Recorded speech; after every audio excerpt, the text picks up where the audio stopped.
fui bom pro filho. A semana não foi boa não, gente? Quem foi boa aqui a semana? Vocês estão bem? Ah, que bom, maravilha. Que Deus, Ele possa de fato alcançar os nossos corações nesta manhã e que o Espírito Santo de Deus possa repousar sobre cada um de nós aqui, para que possamos fazer, assim como foi na lição, né? Testemunhar de Jesus a outras pessoas. Muito bom mesmo. O Grupo Advi está muito feliz em estar aqui nesta manhã. Estaremos também à tarde. Vai ser que hora, Lu? 2h30 ou 3? 2h30, né?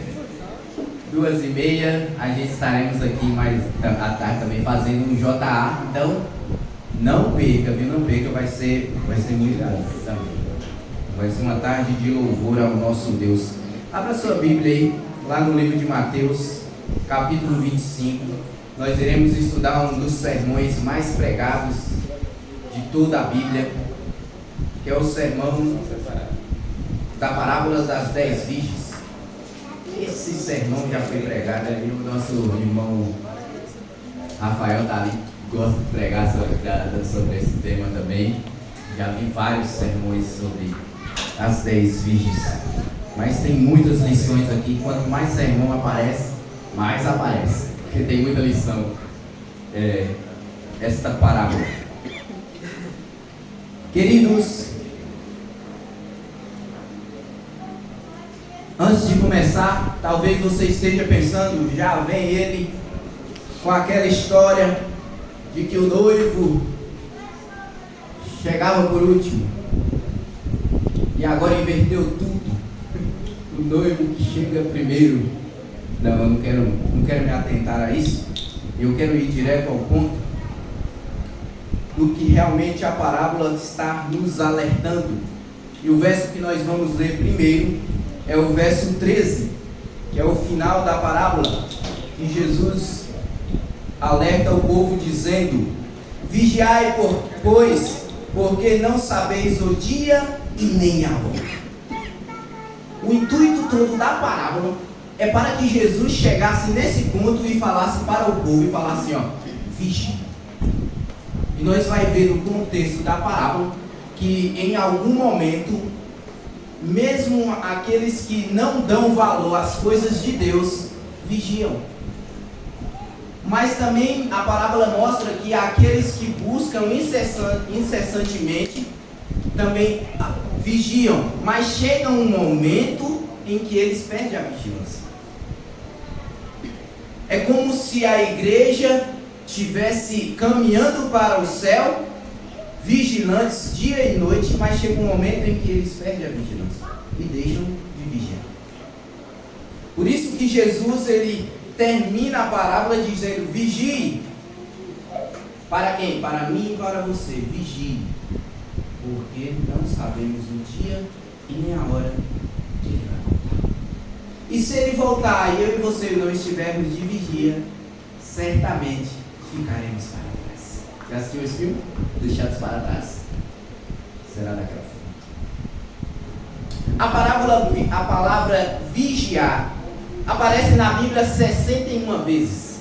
61 vezes Jesus está dizendo para mim e para você: vigie, porque não sabe o dia nem a hora. Vigie, porque o Filho do Homem virá como um ladrão, e quando ele vier é algo de repente. E se você não estiver vigilante, não estiver preparado, você não vai. Vigie para que você não caia em tentação. Satanás, ele está como um leão em volta de todos nós, rugindo, louco para destruir-nos. Por isso que nós temos que manter em vigilância, para não cairmos em tentação. O mundo hoje tem tentado todos nós, na grande maioria os jovens. E quantos de nós temos caído por conta da tentação? Mas a questão da queda nem sempre é pelo engano, mas porque você não está vigilante. Porque se você estiver vigilante, certamente não cai. Vigia e sempre está alerta. Vamos ler a parábola para entendermos mais um pouco. Aqui diz assim: então o reino do céu será semelhante a 10 virgens que, tomando as suas lâmpadas, saíram ao encontro do noivo. 5 dentre elas eram nécias, 5 prudentes. As nécias, ao saírem, ao tomarem suas lâmpadas, não levaram azeite consigo. No entanto, as prudentes, além das lâmpadas, levaram azeites nas vasilhas. Para nesse ponto aí. Então aqui nós vemos dois grupos de pessoas. E se nós notarmos, esses dois grupos fazem parte da mesma igreja. É como se fosse a igreja aqui hoje de Mandacaru e ela fosse dividida em dois grupos. Mas nós vamos estudar ali o restante da parábola e nós vamos entender que nessa parábola aparecem 3 grupos. Há um terceiro grupo. O primeiro grupo eu gosto de chamar de despreparados. São as nécias. O segundo grupo, preparados, mas que dormem. E o terceiro grupo que nós vamos entender ali é o grupo dos preparados vigilantes. Qual tipo de grupo você gostaria de fazer parte? Você gostaria de ser um nécio, um despreparado?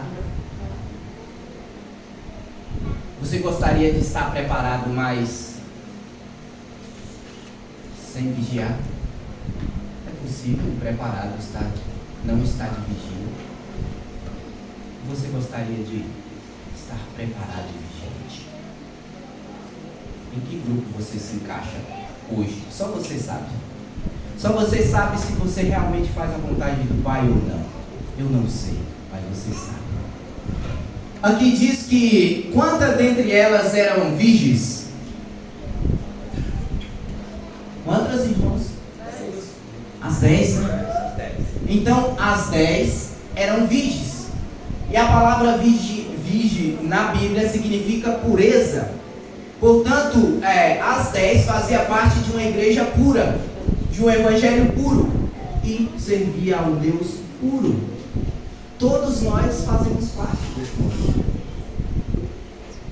Então, neste momento da parábola, não é possível dizer quem é quem. Quem é nessa e quem não é. Quem serve e quem não serve. Quem está preparado e quem não está.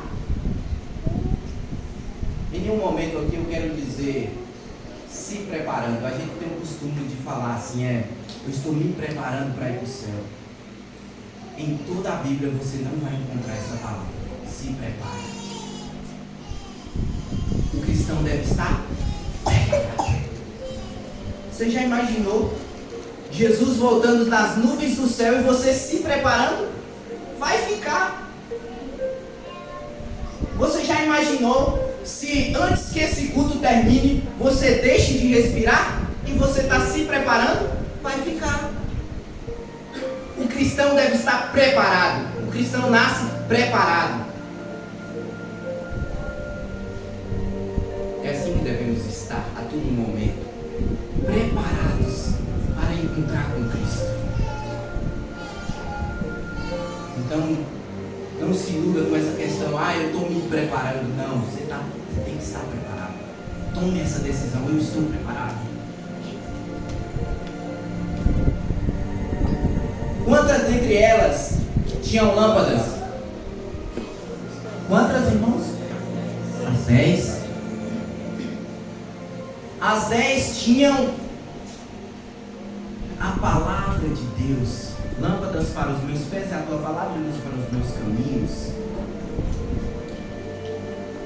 Quantos aqui tem a Bíblia? Acho que todos nós, né? É bem possível que todos nós tenhamos a Bíblia. Se não tiver aqui, está em casa. Se não tiver em casa, está no celular. De alguma forma, hoje, quase que todo mundo tem uma Bíblia. É possível julgar quem é quem aqui? É possível apontar para o irmão e falar, você não lê a Bíblia? Como que eu vou saber? Só Ele sabe. Há momentos que nós julgamos as pessoas. E esse não é o nosso papel. O nosso papel é se salvar aceitando Cristo e salvar a outros pelo intermédio dele. Esse é o nosso papel. Fora disso,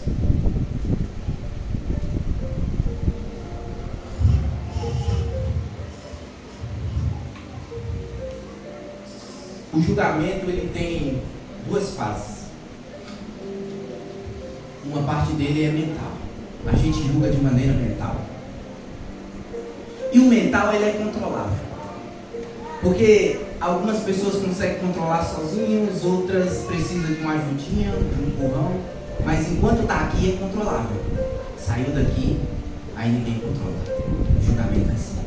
Porque se sai daqui, aí fala com o irmão fala com o outro, daqui a pouco a vida do irmão está toda na vida do irmão. Mas quando está aqui, dá para controlar. Certa vez eu fui pregar em uma igreja em Itapetinga. Fizemos uma programação lá. Tiramos um ônibus de Cândido Sales, lotado, e fomos para Itapetinga. Com vários grupos, solos, quartetos. E o nome do programa é Canta Itapetinga. E aí lá a gente se dividimos, cada grupo foi para uma igreja e cantavam pela manhã e pregavam, escolhia ali um pregador.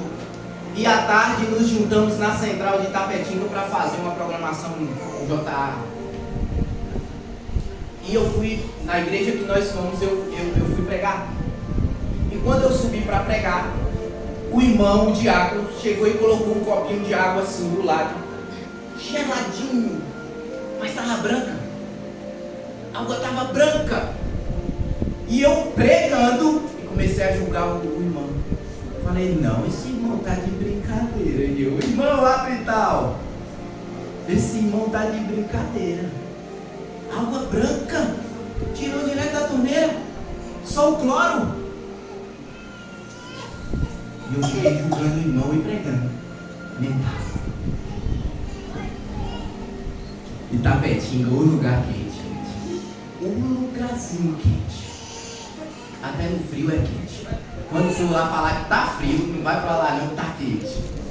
Agora se falar que tá quente, aí você pode passar de longe. E aí você passa com um carro assim, é perigoso baixar os pneus. Tão quente que é. E aí eu acho que Deus falou assim, eu vou dar uma lição desse menino. E foi esquentando, e foi esquentando. E eu não vou beber da água. Essa água com glória eu vou beber. Não vou ter vergonha de colocar uma água com glória. E foi esquentando, e foi esquentando. Ah, chega uma hora que não deu jeito. Falei, vou ter que beber da água. E quando eu peguei o copo de água, ele estava gelado. E eu bebi água de coco. Você já imaginaram se tivesse saído daqui para aqui? Se eu tivesse falado, irmão, como você coloca água com cloro aqui? Percebe-se que quando está aqui o julgamento ainda é controlável. E ainda Deus deu uma focinha, né? Água de coco. Meu irmão falou aqui na igreja, pode ser quarta, pode ser domingo, se tiver a programação na sexta, o pregador toma água de coco. Eu falei, todas as igrejas fossem assim, irmão, Jesus já tinha voltado. Não devemos julgar ninguém. Mas é possível ver quando uns não querem fazer a obra. É possível ver. Julgar não, isso não cabe a nós. Mas é possível ver. Porque dentre elas, quando tinha as lâmpadas acesas, todas, né? Percebe-se? Rapaz, despreparados e preparados juntos, caminhando para um mesmo lugar. E parece que todos, de fato, estão preparados. As aparências enganam. E é verdade, o versículo 8 ele vai dizer que as nessas falam assim, dá do seu azeite porque as nossas lâmpadas estão se apagando. Mas já dá para ver uma diferença aqui. Porque as lâmpadas das que estavam preparadas não se apagaram. E as lâmpadas das que estavam se preparando começou a se apagar. dar para começar a ver alguma diferença, né? Quando eu estava estudando esta parábola, eu fiquei com uma pulga atrás da orelha quando eu cheguei nessa questão. Porque eu fiquei pensando, mas como que a lâmpada delas acendeu se elas não eram preparadas? Porque dá a entender que elas faziam parte da igreja, mas não serviam. Dá a entender que elas tinham a lâmpada que é a Bíblia, mas não lia. Mas quando eu vejo o texto, fala que as lâmpadas delas acenderam em algum momento. Por quê? Eu comecei a pesquisar, eu sou assim, começo a pesquisar quando eu estou em dúvida com algum texto. E pesquisando eu não consegui encontrar nada. E passei vários dias pesquisando. Certo dia eu estava em casa assistindo aqueles vídeos curtos que infestam a cabeça da gente. Se você não tem cuidado, você fica lá horas e horas. Só que aqueles vídeos curtos, ele tem um algoritmo que o sistema de internet tem, que se você gosta de culinária e assiste um vídeo ali de culinária, 2, toda vez que você abrir o celular, vai aparecer um vídeo de culinária. Porque o algoritmo entende que você gosta de culinária. Olha como o celular é inteligente hoje, a internet, né? E eu costumo assistir muito vídeo assim de Rodrigo Silva, esses pastores de outras denominações. E certo dia apareceu um vídeo no meu celular, eu estava lá vendo aqueles vídeos curtos, de um estudo feito no Centro de Engajamento Bíblico lá nos Estados Unidos. O estudo diz que alguns cientistas cristãos se uniram para estudar os efeitos que a Bíblia causa ao cérebro, à mente humana.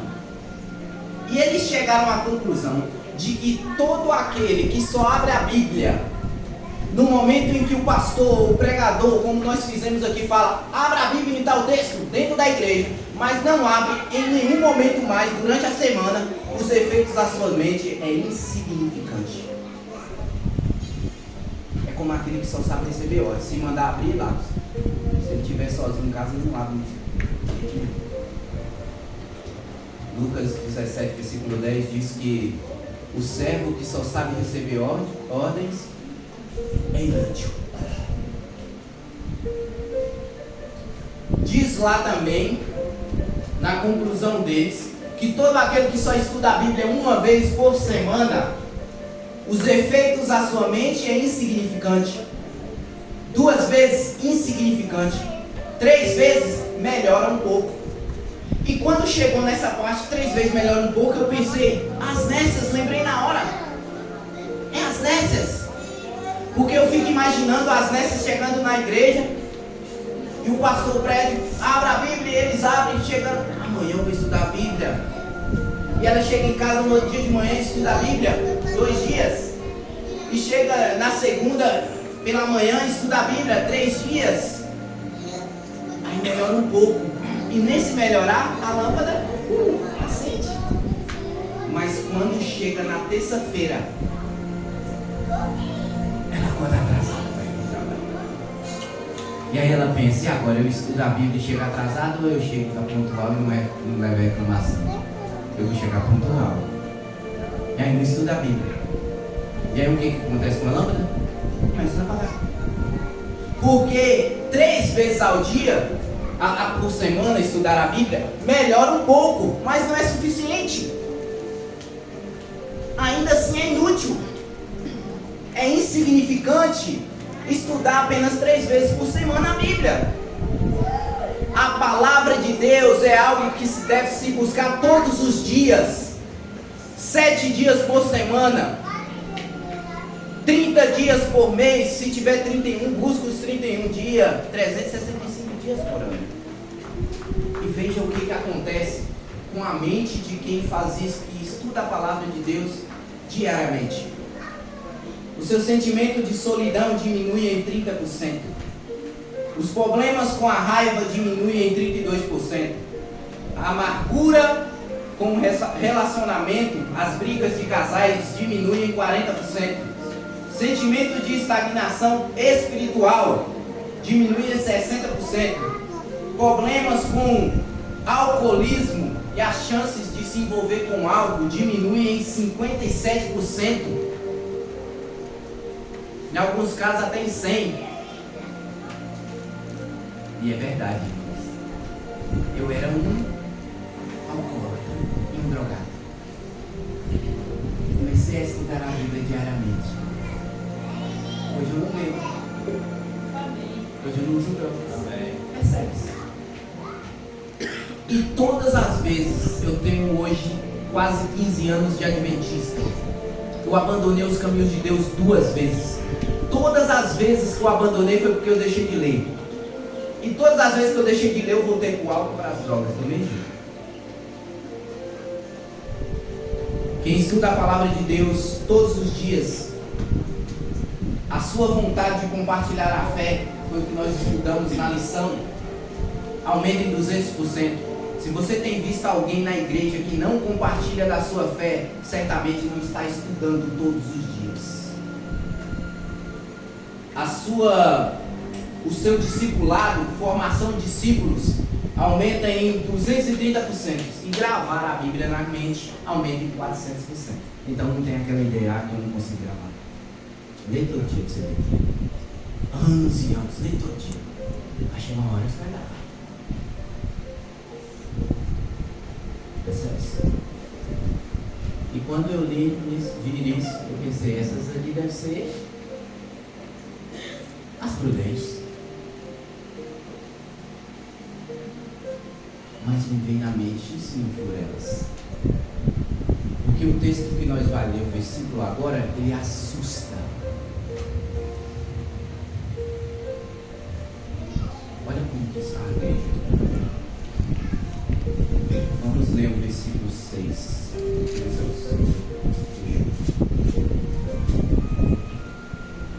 Versículo 5.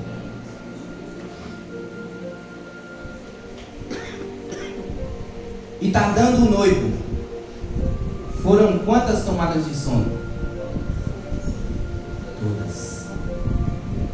No verso anterior fala que só 5 tinha azeite de reserva. Mas no verso agora em que nós lemos, fala que as mesmas 5 que tinha de reserva ainda assim dormiram. E eu fico com medo porque como que alguém está preparado, mas está dormindo? As pessoas estão morrendo aí fora e eu estou dormindo. As pessoas estão necessitando e eu estou dormindo.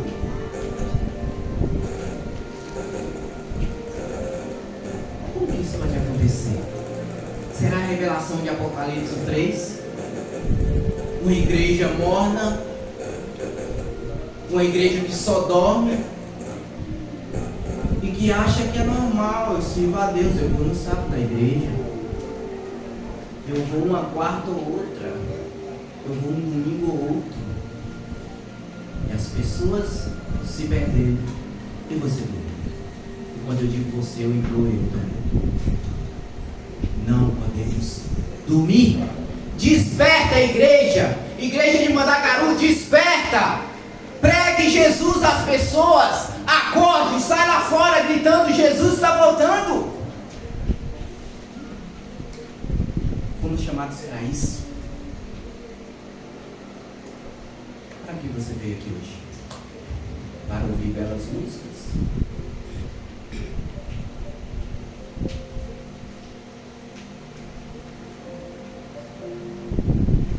Mas tem um verso, se a parábola terminasse aí, certamente tudo estaria perdido.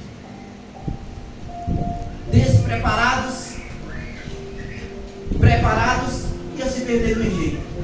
Mesmo estando pronto, ia se perder. Porque o noivo iria passar e elas iam estar dormindo. Que doideira. Mas o verso que me arrepia é o verso 6, que diz assim: mas à meia-noite, que hora que era? Meia-noite, não era de dia não, irmãos, não era cedo não, era meia-noite. Ouve-se um grito: eis o noivo, sai ao seu encontro. A Bíblia está me dizendo que tem uma pessoa aqui infiltrada na parábola que não dorme. Ela não tem nem nome. Fala que só gritou. Essa pessoa, ela não somente estava preparada, ela fazia parte da pureza de Deus. Ela tinha a Bíblia, ela lia 7 dias por semana, mas ela também estava vigilante. Ela cumpriu o papel do versículo 13 que nós lemos: vigiai, porque não sabe o dia nem a hora. E eu fico imaginando o momento em que as nécias começam a pegar no sono, e também as prudentes. E ele olhando assim: rapaz, se eu dormir, o noivo passa e vai todo mundo se perder. Ninguém vai participar. É desse grupo que eu quero fazer parte. Eu quero fazer parte de um grupo que tem Jesus no coração, mas que está alerta a todo tempo. Isaías 60: dispõe-te, levanta-te, resplandece, porque vem a tua luz, e a glória do Senhor vem sobre ti. Amém. Você é luz, você não é trevas. Você foi chamado para ser luz e não trevas. E o próprio Jesus disse: vós sois a luz do mundo, então seja luz. Como, Jéssica, você ser luz? Mostrando Jesus a outras pessoas que Ele é o sol da justiça. Ele é a luz que nos ilumina. Mostrando Jesus. Esses dias eu estava no trabalho e tem um jovem trabalhando comigo lá. Eu trabalho como pedreiro, nós estávamos reformando um apartamento lá no Canto Salles. E nós começamos a conversar lá sobre Ellen White. Do nada surgiu a conversa. E ele disse assim: mas quem é Ellen White mesmo? E aí eu aproveitei. Ellen White é assim. Mas você só vai conhecer ela de fato se você buscar. E se você quer acreditar de fato que ela é uma serva de Deus, leia primeiro os escritos. Porque lá mostra toda a história dela, ela conta a história dela. E aquele livro mostra que é impossível alguém fazer o que ela fez sem ser uma serva do Senhor.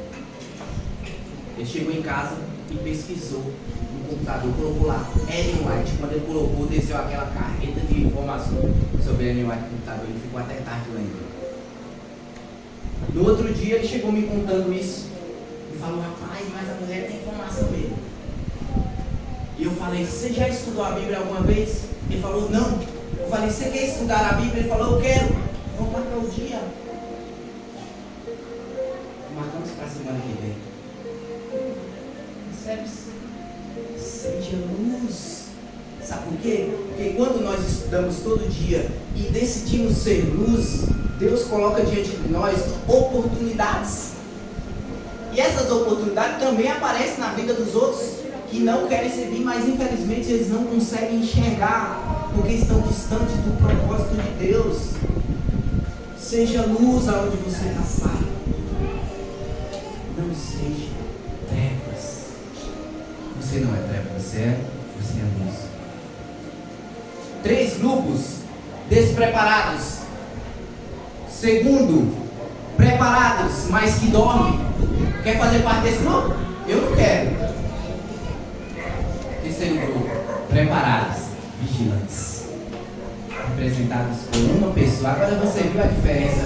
Você percebe que sempre no meio evangélico, no meio cristão, sempre a minoria é o que faz. 5 não fazia nada. 5 até fazia até um determinado momento, mas dormiram. Mas somente um foi suficiente para despertar todos aqueles que estavam dormindo. E pelas misericórdias de Deus, Deus salvou aquela cena. Essa parábola, eu estava esses dias estudando os evangelhos E eu percebi que naquele momento em que Jesus se encontra, vai com os discípulos de Getsemane, naqueles últimos momentos de Jesus antes de ser preso e crucificado, aparecem os 3 grupos que aparecem aqui na parábola. Quando nós lemos lá em Mateus sobre aquele momento do Getsemane, fala que Jesus ele foi com seus discípulos ao Getsemane e chegando lá Jesus chamou Pedro e os 2 filhos de Zebedeu. Mas quando nós lemos em Marcos, lá fala que inicia da mesma forma que eles foram para o jardim de Getsemane e quando chegou lá Jesus chamou Pedro, Tiago e João. Percebe-se que se no livro de Mateus é os 2 filhos de Zebedeu, mas no livro de Marcos já dá nome aos 3. Mas se nós lermos no livro de Lucas, lá fala que Jesus Jesus e os seus discípulos foram para o Monte das Oliveiras e dali eles foram para um lugar escolhido. Nem fala que o nome é Getsemane. E Jesus deixou os seus discípulos em um canto e se afastou para orar. Quando voltou, ele estava dormindo. Foi aquela cena que Jesus fala: você está pronto, minha carne é fraca. Então ali nem fala que Jesus levou os 3. Significa que se só tivesse Lucas e João, nós não saberíamos que Jesus levou Pedro, Tiago e João para orar com ele. Mas quando nós vamos para o Evangelho de João, a mesma cena não conta que Jesus se afastou para orar. Não conta que Jesus levou discípulo nenhum. Só fala que eles chegaram a um jardim depois de ter atravessado o ribeiro. E aí aparece aquela cena em que Judas chega com a escolta armada para ele de Jesus. Se existisse só o Evangelho de João, nós nem saberíamos que Jesus falou aquelas palavras lá, se possível, afaste de mim esse cálice. Nem saberíamos. A importância de cada Evangelho, né? Cada um conta da maneira ali que viu. E onde estão os 3 grupos? O primeiro grupo, que é os despreparados, as nessas, está no livro de João. Judas chegando com a escolta armada, despreparado. Porque é assim que o despreparado vive dentro da igreja. Ele está do seu lado o tempo todo, mas em qualquer momento ele te destrói. Na primeira oportunidade ele te mata. Na primeira oportunidade ele te julga. Ele fala para o pastor: é assim que vive um despreparado. E o segundo grupo, que é os preparados, é os discípulos, 3 e os outros. Porque Jesus, quando volta da sua oração, ele olha, ele está dormindo, Jesus dá um sermão neles lá. Aí Jesus fala assim: vocês estão prontos, mas a carne é fraca. Estava pronto, mas estava dormindo. Não adiantava. E quem representa o que grita? Só Jesus pode representar o que grita, gente. Certa vez eu estava pregando e a menina falou assim: mas Jesus é o noivo na parábola. Eu disse: é verdade, Jesus não é o que grita, mas também pode ser. Jesus representa tanta coisa na Bíblia, né? É o cordeiro, é o advogado, é o juiz. Porque não pode ser aquele que nos desperta. E de fato Jesus é o único que pode nos despertar do sono que nós estamos dormindo. 3 grupos infiltrados ali. Percebe como a Bíblia ela explica tudo pra gente? É incrível essas coisas, né? Por isso a importância de estudar a palavra de Deus todos os dias. Eu vou pedir o meu irmão para colocar ali um PowerPoint pra gente. Olha para essa mulher, uma moradora de rua. Eu já vi isso. Aqui é uma praça. Aqui atrás ficava o condomínio em que eu morava em São Paulo. Eu morei lá em São Paulo 12 anos. Estou aqui há pouco mais de 2 anos na Bahia. E aqui em cima é a estrada de Itapecerica da Serra. Aqui subindo vai para o Valo Velho, aqui descendo vai para o Capão Redondo, para a estação Capão Redondo. Certo dia eu estava saindo de casa para trabalhar às 5 horas da manhã. E essa senhora estava debaixo de uma árvore que tinha lá, ali do lado, deitada no colchão. Tinha uns 3 cachorros em volta dela e estava meio urinando. Lá em São Paulo tem urina todo dia. Era muito cedo. E eu passei e vi aquela mulher e agora eu acho. Lembra da parábola do samaritano? ajuda, e o outro está chegando, tem que ir para o trabalho, eu não ajudei. Mas quando eu entrei no ônibus, eu orei, em pé ali no ônibus, o olhão aberto. Falei, Senhor, quando eu voltar do trabalho, me ajude para que eu possa ajudar essa mulher. Quando eu cheguei no trabalho, eu recebi uma mensagem de minha cunhada. E ela dizia assim, Jefferson, quando você chegar, vamos até a praça ali, eu comprei uma barraca e eu quero dar para uma mulher que está dormindo aqui na praça. Meu Deus! Como eu fiquei feliz, irmãos. Uma oração, Deus respondeu no ato. Eu falei, eu vou poder ajudar a mulher. Vamos dar uma barraca para ela, ela não vai dormir mais debaixo da chuva. Cheguei em casa, passei por lá, ela não estava e nunca mais encontramos ela lá. Nunca mais. Depois desse período eu fui embora para Campos Sales. E 8 meses depois eu recebi as fotos dela. Passa para mim, irmão. Esse é o irmão Odak. É uma luz em pessoa. O irmão Odak, lá em São Paulo, ele lidera um grupo chamado Te Vejo na Rua. Que nome incrível! Te vejo na rua. Ver na igreja é fácil, né, irmãos? Na rua, eu te vejo na rua. Oh, que grupo magnífico! Eu tive a oportunidade de participar. E lá são 2 grupos. E esses grupos, eles se unem a cada 15 dias. Um grupo vai ao centro de São Paulo distribuir marmita, ajudar os moradores de rua. 2 vezes ao ano eles fazem uma festa, levam médico, levam todos os moradores de rua para dentro da escola. Nós ia lá com os carros, buscava eles, era aquela festa. E uma vez ao ano fazemos o Natal dos moradores de rua. Eles fazem isso até hoje lá. Passa para mim, irmão. Aqui é o irmão Odak ajudando as pessoas, orando com a irmã. Eu quero que você repare na cor do céu. Que hora que o homem gritou? Quem lembra? Meia-noite. Repare na cor do céu. Passa para mim. Outro momento aí mesmo, do das marmitas, fazendo oração. Passa para mim novamente. Esse aí foi uns momentos em que eu participei. Nesse dia aqui foi incrível. Quem sabe um dia eu tenho a oportunidade de contar aqui para vocês o que aconteceu. Eu conheci essa jovenzinha. O dia que eu conheci essa jovem, eu acho que estava uns 9 graus em São Paulo, um frio. Foi muito bom participar deste grupo. Passa de novo. Olha para o céu. A gente ia para lá e eles vão até hoje, mas eles não doavam as marmitas e iam embora não, irmão. Cara, já deu as marmitas, vamos embora, já está todo mundo barriga cheia. Não. Ficava a noite com eles, orando, conversando, cultuávamos, cantávamos, dava violão. Era uma festa. Vigiando o tempo todo. E aí eu precisei fazer só uma contazinha básica. Passa mais uma vez, irmão. Compromisso com Deus diariamente, versus mais compromisso com o próximo. Passa, irmão.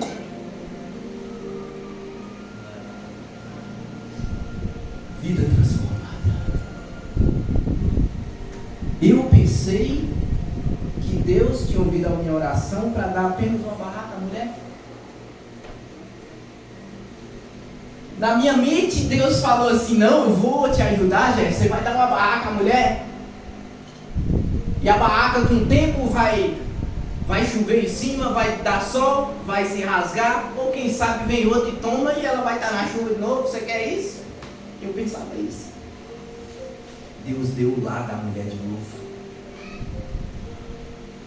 Sabe por que eu não encontrei ela mais? Porque os irmãos acharam ela. Encontraram a família dela. E hoje ela é diaconisa da igreja em que eu fui batizado em São Paulo. Amém. Nossa, como eu desejo chegar lá na minha igreja lá e contar essa história para ela, contar que eu orei por ela e que eu achava que Deus ia dar só uma barraca a ela. Deus deu a vida dela de novo, a família, um lar, a oportunidade de cultuar a Ele e servir a Ele. Se nós vigiarmos, pessoas serão salvas através de nós, na pessoa de Cristo. Amém. seja um vigilante. Sirva a Deus. Ele te chamou para você ser um servo. Ele te chamou para você ser luz. Ele te chamou para você ser sal. Ele te chamou para você pregar o Evangelho. Ele te chamou para a salvação. Nós iremos cantar este hino. Um hino que fala que Jesus nos chamou. Então aceita esse chamado. Você aceita esse chamado? Amém. Que o Senhor abençoe. Que o Senhor guarde a cada